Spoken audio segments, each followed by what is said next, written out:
Many people ask me, are we in a bubble?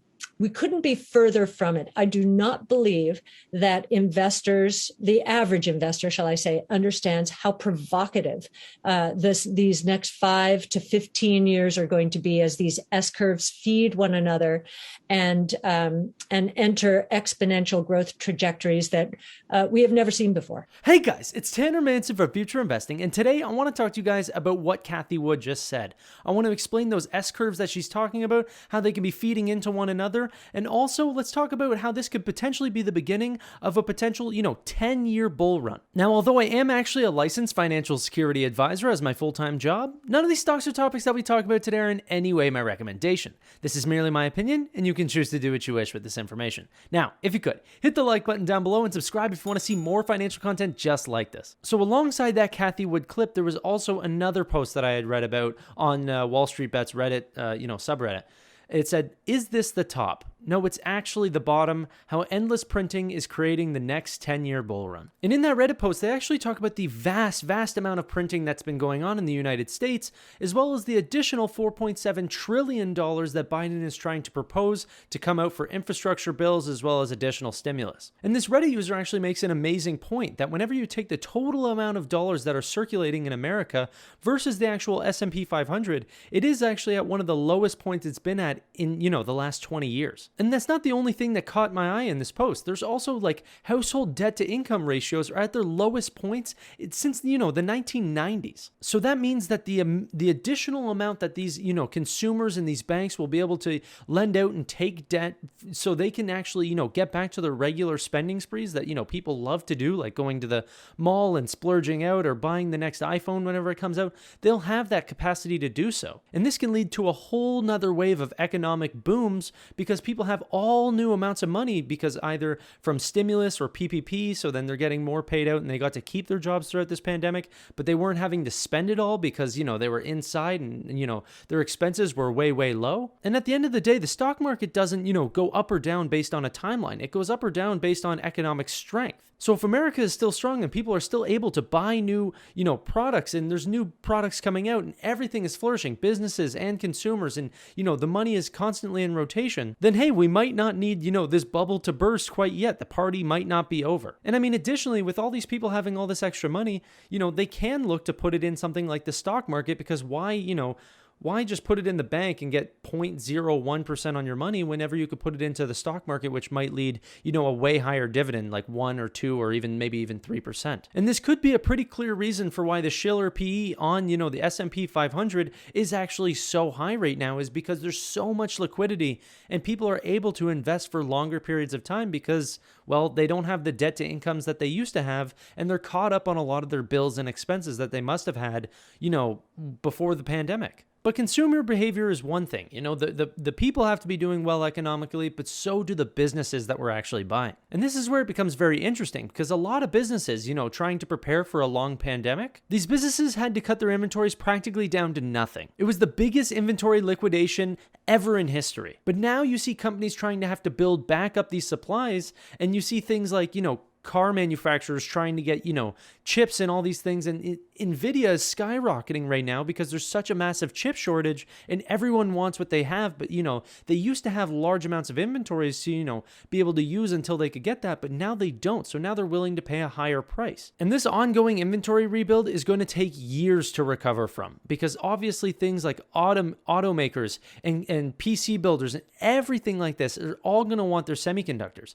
And they're going to be waiting on this massive chip shortage. Even things like, Bitcoin and Ethereum blowing up is also going to affect how this shortage is going to stay low because there's going to be miners and stakers who are wanting those products as well. But what does that actually mean? That means that companies are going to be willing, depending on how bad, they want their products to be on time, are going to pay more for those products. These are not bad things for AMD and NVIDIA because they're just producing as much as they can. They're maxing out their supply. So this doesn't hurt them. It's everyone who wants their products that just can't get it quick enough. That's not a bad business model for NVIDIA and AMD. And Taiwan Semiconductor and all these other ones. I mean, I know there's lots of companies, but those are just the two main ones that I really follow. So for the next year or so, this is just going to continue this large institutional spend back into the economy, which is going to feed new types of jobs and everything like this to get inventories back to normal. And all while customers will have all this extra money to pour back into the businesses so then they can get new products. That right there is a healthy economy of moving money.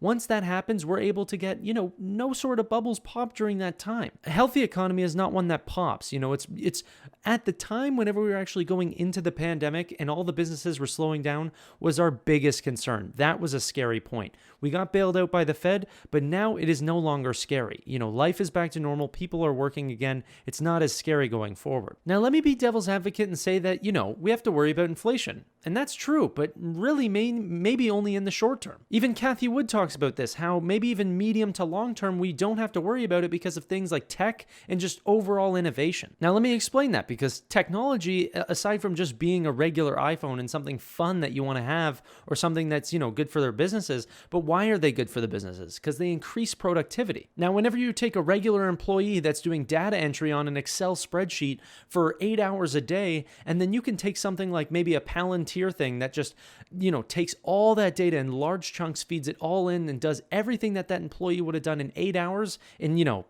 5 to 10 minutes, maybe even less, maybe even 1 minute. What is the productivity difference of 8 hours a day to 1 minute a day? And that's the beautiful, beautiful thing about technology, is that not only are we having all these different types of innovations all at the exact same time, and we'll talk more about this and what Cathie Wood was talking about with those S-curves, but this is happening at such a grand scale. Things like Salesforce and all these things have helped my personal business and, has excelled how fast and how easy my job is because of things like online document submitting and, e-signatures and everything like this. Just a myriad of things that I can run my entire business from, the size of an iPad, which before I needed an entire office. These sort of things save trillions and trillions of dollars per year on a business scale just in the United States each year. Now let's talk more about what Cathie Wood was talking about in the clip that I started at the beginning of this video. Cathie Wood believes that there's been 5 innovations that are happening that are changing our world as we know it, which are happening all today. She says that revolutionary technology like this only usually happens, once every generation. These are some things like the telephone, computers, or even the internet. And you really only get 1 or 2 per generation. That's not a lie. But in our time, we have 5, okay? We have things like blockchain technology, DNA sequencing, robotics, energy storage, and artificial intelligence. All things that are going to boost productivity and change the world as we know it, and it's happening right now. And Cathie Wood actually goes on to say that these 5 topics are actually broken up into 14 different separate technologies that are all happening, that are all changing our world, but those are the 5 main areas. I'm just going to read them out to you just so you see, and I know you guys like lists, so I'm just going to write them out. First off, we got deep learning, the reinvention of the data center, virtual worlds, digital wallets, Bitcoin, electric vehicles, automation robots, autonomous ride hauling, drone delivery, orbital aerospace, 3D printing, long road sequencing, multi-cancer screening, and cell and gene therapy. And all of these things are happening all at the exact same time, adding insane multiples to the amount of money that we're saving each year in certain businesses. And the funniest thing is that they're not working independently. These products work with each other to help grow even faster. This is the definition of compounded growth, okay? Whenever you take things like trying to learn about autonomous ride hauling and adding things like robotics or deep learning or all these sorts of things, and it's just crazy how intertwined all these new technologies are, and they're only feeding into growing each other, which then gets fed into new businesses, which create newer ideas, and which create products that, consumers want to love and, have and use, and all these sorts of things that get passed down to the consumer that, they will pay for, that goes back to the businesses, increases profits, and then we sell it to new businesses to use, and this is a crazy, crazy cycle. One that's continued in our capitalist, society forever, except it's never gone as fast as it has today. And I think that's the point that Cathie Wood is trying to get across. I think she looks at this as like a complete revolution, and I have to be kind of sold on it. I mean, the changes in things like just artificial intelligence or just blockchain technology are $1 trillion industries. More than that. And it's even funny how she even talks about our biggest concern now is deflation, not even inflation. It's the idea that these technologies are going to go way too fast for us to be able to even handle. And our dollar is going to get shot because of it, because, things like people are going to lose their jobs like crazy, because once autonomous ride sharing, ride hauling gets taken care of, then why do we need transport drivers or Uber drivers? And these are, 500 million plus people do these jobs around the world, and it could get taken over in a matter of 10 to 15 years. But anyway, I'm getting way too excited. I love innovation and these sorts of things. It's like my favorite thing, just reading about news about what new has been coming out. It's just amazing. But I even wanted to touch in this video the idea of, like, let's say that we're wrong, okay? And that the stock market does actually crash. What's the worst that could happen to our portfolios? And for that, you have to understand that the stock market may crash, but the actual businesses that are actually, the stocks that are in them are still economically the same businesses that you had signed up with whenever they were, twice the price. So instead of panic selling, because you only lose money in the stock market whenever you sell, so you're better off looking at this as an opportunity rather than, trying to panic sell and, sell all your stocks while they're down, because the only way that you lose money in the stock market is if you sell. Your account might be red for, a little bit, whether it's months or maybe a year or something like this, but the actual amount of money that you have is still the same, right? The amount of shares that you have in the business has not changed. So what you can do is, if you have any additional capital, or if you invested it all, just waiting for your income from your job to create new capital so then you can invest it during that time whenever the stocks are down. It's still the same company with the same fundamentals. So if you liked it back whenever it was $100 billion, you're going to love it whenever it's 50, right? Because in a 100-year chart of stock market investing, stocks have practically only gone up. Yes, there can be corrections, recessions, and depressions, but these rarely last anything longer than, a possible 3 to 5 years. And this is why I'm a long-term investor. I do not gamble with my money. I don't go to the casino. I don't buy lottery tickets. I don't do anything that, the odds are unfavorable. And I definitely don't do these YOLO calls and these crazy investments that some people are doing to either, retire me or bankrupt me. I don't want to take that chance. Investing in the long term is just a statistical truth. This is why the rich always get richer during market corrections like, the pandemic, for example, because they know that if they just continue to, double down and try to put more money down and whatever extra capital that they have into the stock market whenever it's down, they know that they won't lose a penny as long as they don't sell. It might be a little unsettling to see that red account, but you know that as long as you've made smart, choices and you've actually done your due diligence in these businesses and you truly believe that you can go through an entire stock market without taking any financial hit. And I mean, the market isn't going to stop things like blockchain technology, DNA sequencing, robotics, energy storage, or artificial intelligence. These things are still going to come, So those continued bull rushes are going to happen. So, if you look at it like average, bull runs are 7 to 9 years and average bear runs are 2 to 3 years, that statistically you have to bet on the long outcome of America and the long outcome of stock markets in general. And the funniest thing is that even short betting on the stock market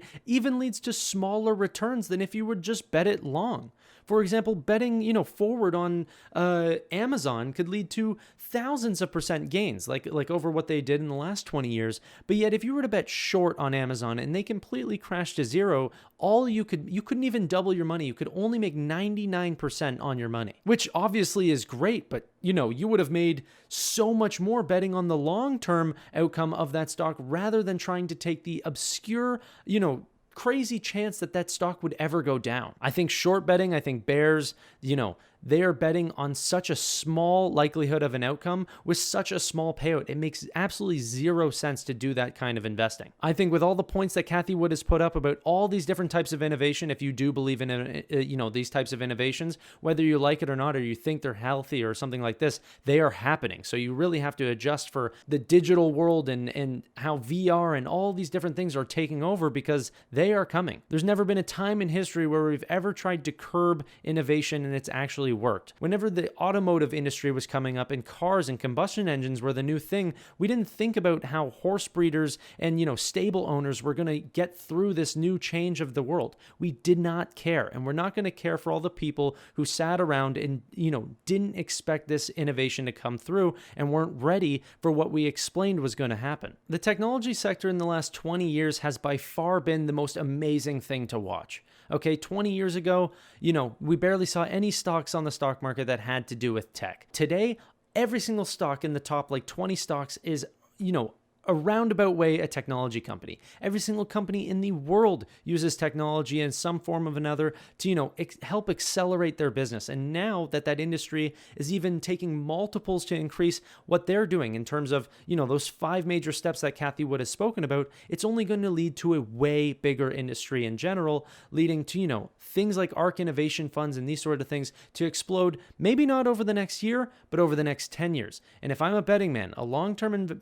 investor, the only way to do it, that it's a very easy bet to make, especially whenever you're betting against, is it going to do better than the broad markets like the S&P and the NASDAQ? That's for sure. But tell me what you guys think. I mean, this is such an exciting future, regardless of what happens. This is such an amazing thing to watch, but I'm not just in it, purely just to watch it. I want to make some money, right? That's what really gets me excited. So tell me how you're playing this next innovation. Are you really worried about, a potential crash? Are you trying to put a little bit of cash or a lot of cash trying to hold out to see if you can take advantage of these sorts of things? Or are you just buying long for the long term like myself? I mean, I have hedged the markets in ways in the past, but right now I'm not really doing that. I have some, very, very small investments of just pure companies that are technically hedges in the markets, but I'm not really investing them in these sorts of things for that. I just love the company. And if you want to hear more about those exact companies, I will make another video about that. Maybe that's a good idea. Anyways, guys, if you could, hit the like button down below and subscribe if you want to see more financial content just like this. If you've stayed around to watch this long,